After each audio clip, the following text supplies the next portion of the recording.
देखते तो सभी चेहरा ही है। दूसरा सबसे बड़ा झूठ कि इंसान दिल का बड़ा होना चाहिए। पैसों का क्या है, लेकिन देखते तो सभी पैसे ही हैं। और तीसरा सबसे बड़ा झूठ कि जीत हमेशा सच की होती है। ना साहेब, जीत हमेशा उसकी होती है जिसके पास पैसे होते हैं। किसी और से मिलती है तू ठिकाने पर हमारे, तूने लगाया है नमक जख्म पुराने पर हमारे, और उसे कहना आजकल थोड़ा होशियार रहे, तेरा नया आशिक चढ़ गया है निशाने पर हमारे। तुझे देख शायरी हो जाए। शायरी? यस। मांगी थी दुआ आशियाने की, चल पड़ी आंधी जमाने की, मेरा दर्द कोई नहीं समझ पाया क्योंकि हमें आदत थी मुस्कुराने की। एक लड़का और लड़की आपस में बहुत प्यार करते थे। एक दिन लड़की बोली, अगर तुम सचमुच मुझसे प्यार करते हो तो मेरे से शादी करो। अब दोनों की जाति अलग अलग थी, तो दोनों ने एक योजना बनाई कि हमारे घर वाले तो इस शादी के लिए कभी राजी नहीं होंगे, क्यों ना हम भागकर शादी कर लेते हैं। उस जमाने में गाड़ी नहीं, सिर्फ घोड़े चलते थे। लड़का भागते हुए घोड़े बेचने वाले के पास गया और बोला, भाई मुझे सबसे तेज दौड़ने वाला घोड़ा चाहिए, मेरी जान की बाजी है। घोड़े बेचने वाले ने काले घोड़े की तरफ इशारा किया और कहा, ये देख, ये 30,000 का है, 70 किलोमीटर प्रति घंटा की स्पीड से भागता है। लड़के की नजर पास खड़ी एक सफेद घोड़ी पर पड़ी और बोला, ये घोड़े वाला हंसकर बोला, ये तो गजब की चीज है, 150 किलोमीटर प्रति घंटा की स्पीड से भागती है और कीमत मात्र 10,000 रुपए।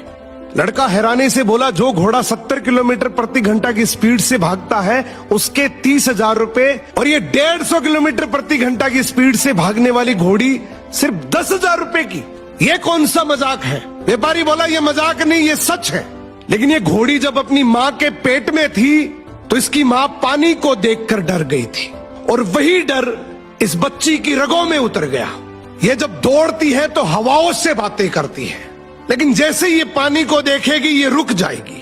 उसके बाद चाहे तुम चाबुक तोड़ दो, लेकिन ये आगे नहीं बढ़ेगी। ये बात सुनकर लड़के के पैरों तले जमीन खिसक गई और सोचने लगा, एक घोड़ी अपनी माँ की गलती अब तक ढो रही है, तो अगर आज मैं गलत कदम उठा लूं तो कल मेरी औलाद भी इस गलती की वारिस बनेगी। क्या मेरी संतान भी भागेगी? क्या ये सिलसिला चलता रहेगा पीढ़ी दर पीढ़ी? उसकी आंखें भर आई और लड़की को भगा ले जाने का इरादा भी उसी वक्त छोड़ दिया। उसने आसमान की तरफ देखा और खुद से कहा, प्यार छुप कर नहीं इज्जत से किया जाता है, और रिश्ता भाग कर नहीं समाज का आशीर्वाद लेकर निभाया जाता है। क्योंकि अगर मैं भागूंगा तो मेरी औलाद को भी भागना पड़ेगा, और मैं उन्हें डर की नहीं इज्जत की विरासत देना चाहता हूँ। किसी ने तुझे हिम्मत तो दी होगी, वरना तुम तो वो थे जो मुझे खोने से डरते थे। जीवन में हम अपना सब कुछ देने के बाद भी किसी के लिए कुछ भी नहीं रहते, क्योंकि सामने वाला हमारी नहीं बल्कि हमसे अपनी पूरी होने वाली जरूरतों को देखता है। याद रखना, लोग गिराने के लिए धक्का नहीं सहारा भी देते हैं। जिसके सर पर माँ का साया ना हो उसे सारी दुनिया पराई नजर आती है, और जिसकी माँ गुजर जाती है उसे हर तरफ कुआं और खाई नजर आती है। घर में जो चिराग था वो बुझ चुका हमेशा हमेशा के लिए, और जो हाथ मुझे खाना खिलाते थे अब वो दूर चले गए हमेशा के लिए। अचानक घर पे मेहमानों को देख मेरा दिल घबरा रहा था। क्या हुआ है मेरे पूछने पर हर शख्स मुझे झूठ बता रहा था। पापा को घर आते देख मेरी जान में जान आई थी। जान तो मेरी तब निकली जब मुझे माँ नजर न आई थी। मेरा रो रो कर बुरा हाल हुआ जब चाची ताई की चीख सुनाई दी। मेरे शरीर से जैसे जान निकल गई जब मुझे माँ सफेद कपड़े में दिखाई दी। अब तो और भी मेहमान आने लगे, मेरी माँ को दुल्हन की तरह सजाने लगे। अब किसी को लगी थी भूख बड़ी, किसी को जल्दी थी घर जाने में। कुछ लोग तो पूछ रहे थे और कितना समय लगेगा लाश को ले जाने में। फिर गुस्से से मैं चीख उठा, जिसे जाना है जाओ, जिसे रहना है रहो। वो चारपाई पर लेटी हुई मेरी माँ है, उसे लाश मत कहो।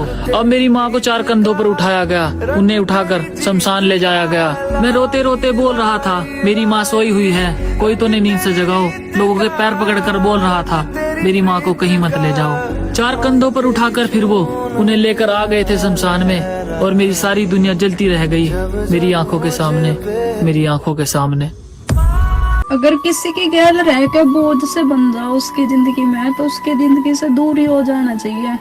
किसी के लिए बोझ बनने से अच्छा वो खुद लात मारे, उससे पहले ही उससे दूर हो जाना चाहिए। अपनी इज्जत अपने हाथ में है तो सब कोई पता है, पर मैंने उसके हाथ में थमा दी थी और उसने मुझे कुछ नहीं समझा, बस इसीलिए मैं उससे बहुत दूर आ गई थी। मीठे शब्द और अच्छा व्यवहार ही इंसान को बादशाह बना देता है। केवल पैसे से ही आदमी धनवान नहीं होता, असली धनवान वो होता है जिसके पास अच्छी सोच, मधुर व्यवहार और सुंदर विचार है।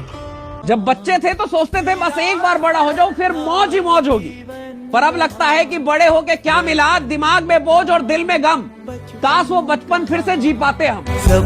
देखो, ये जरूरी नहीं है कि हर गवर्नमेंट जॉब पाने वाला इंसान ही लायक होता है। बड़ी बड़ी मल्टीनेशनल कंपनीज भी होती है, उसमें एक से एक बढ़कर सोच रखने वाले इंसान भी होते हैं, वो भी तो लायक हैं। उनको भी तो हम कहते हैं कि देखो कितना लायक है और आज इस पोस्ट पर है। तो जरूरी नहीं है कि आप IAS, SSC, बैंकिंग का एग्जाम निकालो। बस जरूरी है तो जिंदगी में हमेशा एक बात याद रखना कि अपने आप को इतना लायक बनाओ कि जब भी तुम किसी दुकान पर बैठे हो या मॉल में जा रहे हो, कोई चीज खरीद रहे हो, तो उस चीज को खरीदने में आपको मोल भाव ना करना पड़े। बस ये कहो कि आपकी दुकान में जो सबसे बेस्ट है वो दिखा दो, इतना लायक बना लो, है ना। के दिल पे गुजरी है क्या बताता हूँ मैं, दास्ता दर्द की सुनाता हूँ मैं। बेफिक्र था साजबान था मैं, बात तब की है जब नादान था मैं। फूल मुझको जमाना कहता था, मैं खुशी के चमन में रहता था। जिंदगी में फिर बहार आई, एक लड़की चमन में यार आई। उसके दिल में जो था ना वो कह पाई, प्यार था उसको मुझसे न वो रह पाई। बात उसके लबों तक कहाँ पहुँची, फिर खबर जमाने तक जा पहुँची। जब भी मिलती वो कुछ न कहती थी, मुझे देखकर थोड़ी वो शर्म रहती थी। शर्म का पर्दा भी एक दिन टूटा, फिर इश्क ने हम दोनों को खूब लूटा। फिर जमाने से दोनों हटकर रहते थे, एक दूजे से दोनों लिपट कर रहते थे। खाई कसमें कभी न डरने की, साथ जीने की साथ मरने की। प्यार जुनून बनकर रहता था, जिंदगी में सुकून रहता था। मोड़ जिंदगी में फिर एक नया आया, उसकी जिंदगी में कोई तीसरा आया। जिसकी बातों में कमाल था, झूठ का जिसके पास जंजाल था। मेरे सीने पर गिर गई बिजली, उसकी बातों में आ गई तितली। अपनी मजबूरियां बताने लगी, अब वो मुझसे दूरियां बढ़ाने लगी। प्यार जो था वो बिखर गया शायद, मन उसका मुझसे भर गया शायद। हर कमी फिर मुझ में नजर आई, बेवफाई पर वो उतर आई। जाने कब वो चमन से निकली थी, ना वहाँ तीसरा था ना तितली थी। गम हमेशा का दे गया कोई, मेरी तितली को ले गया कोई, मेरी तितली को ले गया कोई। जो कहते थे मोहब्बत करता हूँ, उन्होंने ही बेवफाई कर दी। और मुझे तो लगा था कि कभी साथ नहीं छूटेगा हमारा, लेकिन हमारे रिश्ते को किसी और की नजर लग गई। एक छोटी चींटी जो रोज एक दाना उठाकर अपने घोंसले की तरफ ले जाने की कोशिश करती थी। दाना भारी और रास्ता ऊंचा होने के कारण वो बार बार गिर जाती। हर बार गिरने पर दूसरी चींटियां उस पर जोर जोर से हंसती।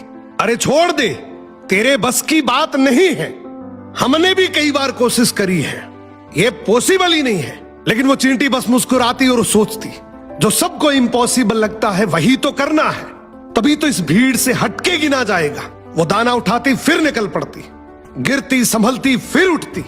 10वीं बार वो दाना आखिरकार घोंसले तक पहुंच गया।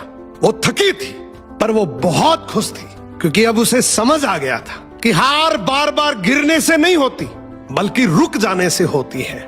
हमें भी कभी कभी ऐसा लगता है ना कि हम जितनी भी कोशिश कर ले, फिर भी सब कुछ बार बार हाथ से फिसल जाता है, जैसे किस्मत बार बार हमें गिरा रही हो। इस दुनिया में जीत का एक ही मूल मंत्र है, और वो है कि तुम कोशिश करते करते कभी हार मत मानो, एक दिन तुम विजेता बन जाओगे। जो लोग तुम्हारे गिरने पे हंसते हैं वो वही है। Please don't ignore me, but inside नूर से चेहरे पर तुम्हें कितना गुरूर है। मिली जो मोहब्बत दुआओं से वो लगती तुम्हें फिजूल है, और वफा की कीमत तुम्हें क्या मालूम, तुम्हें तो हर नया चेहरा कबूल है। तो वो कहीं नहीं जाती।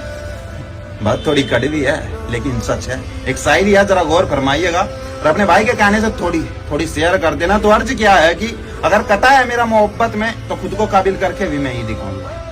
अगर कटा है मेरा मोहब्बत में तो खुद को काबिल करके भी मैं ही दिखाऊंगा। ये नशे वसे करके जिंदगी खराब करने वाला नहीं हूँ मैं। अगर टूटा हूँ तो फिर से जुड़कर भी दिखाऊंगा, और जुड़ने के लिए नहीं कि मैं दोबारा मोहब्बत करूंगा। ये आप भी जानते हैं, जहाँ मोहब्बत आएगी वहाँ जिस्म का नाम भी जरूर आएगा। और जगह जगह मुंह मारने की मेरी फितरत नहीं है मुर्शद। बस यही हुनर मेरी औकात को बनाएगा। अब उसे भी जवाब जो कह के गई थी कि तूने भी जिस्म की मोहब्बत चाहिए, जिस चीज से नाप रही थी तू मेरी मोहब्बत, वो चीज बाजारों में खुलेआम मिलती है। जिस चीज से नाप रही थी तू मेरी मोहब्बत, वो चीज बाजारों में खुलेआम मिलती है। जैसी तेरी सोच, तेरी मोहब्बत, तेरे किरदार, ऐसे ही तेरे लगाए गए मुझ पर इल्जाम हो गए। और ये बात तू भी जानती है मेरी जान, अगर मैं चाहता जिस्म की मोहब्बत तो 1000-2000 में लाइन लग जाती है, लेकिन नहीं, हम फिर भी तेरी मोहब्बत के लिए बदनाम हो गई। और सुन, इस मोहब्बत का हिसाब तो तुझे चुकाना पड़ेगा। ये बात तेरे लिए है और किसी और के लिए नहीं। अगर सुन रही है तो दिमाग से बहम निकाल देना, मैं रोया सिर्फ तेरे लिए था, तेरे जिस्म के लिए नहीं।